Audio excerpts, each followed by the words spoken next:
Am I not an apostle? Am I not free? Have I not seen Jesus Christ our Lord? Are you not my work in the Lord? If I am not an apostle to others, yet doubtless I am to you, for you are the seal of my apostleship in the Lord. My defense to those who examine me is this: do we have no right to eat and drink? Do we have no right to take along a believing wife, as do also the other apostles, the brothers of the Lord, and Cephas? Or is it only Barnabas and I who have no right to refrain from working? Whoever goes to war at his own expense, who plants a vineyard and does not eat of its fruit, or who tends a flock and does not drink of the milk of the flock? Do I say these things as a mere man? Or does not the law say the same also? For it is written in the law of Moses, "You shall not muzzle an ox while it treads out the grain." Is it oxen God is concerned about? Or does he say it altogether for our sakes? For our sakes, no doubt, this is written, that he who plows should plow in hope, and he who threshes in hope should be partaker of his hope. If we have sown spiritual things for you, is it a great thing if we reap your material things? If others are partakers of this right over you, are we not even more? Nevertheless, we have not used this right, but endure all things, lest we hinder the gospel of Christ.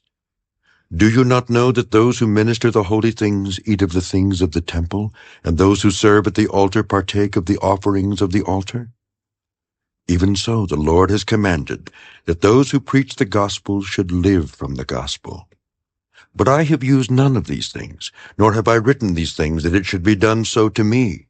For it would be better for me to die than that anyone should make my boasting void.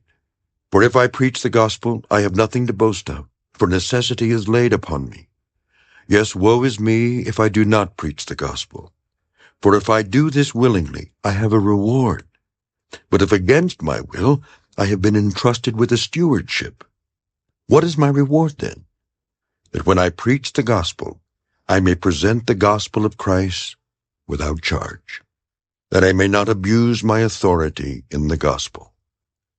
For though I am free from all men, I have made myself a servant to all, that I might win the more, and to the Jews I became as a Jew, that I might win Jews. To those who are under the law, as under the law, that I might win those who are under the law. To those who are without law, as without law, not being without law toward God, but under law toward Christ, that I might win those who are without law. To the weak I became as weak, that I might win the weak. I have become all things to all men, that I might by all means save some. Now this I do for the gospel's sake, that I may be partaker of it with you. Do you not know that those who run in a race all run, but one receives the prize? Run in such a way that you may obtain it. And everyone who competes for the prize is temperate in all things. Now they do it to obtain a perishable crown, but we for an imperishable crown. Therefore I run thus, not with uncertainty. Thus I fight, not as one who beats the air. But I discipline my body and bring it into subjection, lest when I have preached to others, I myself should become disqualified.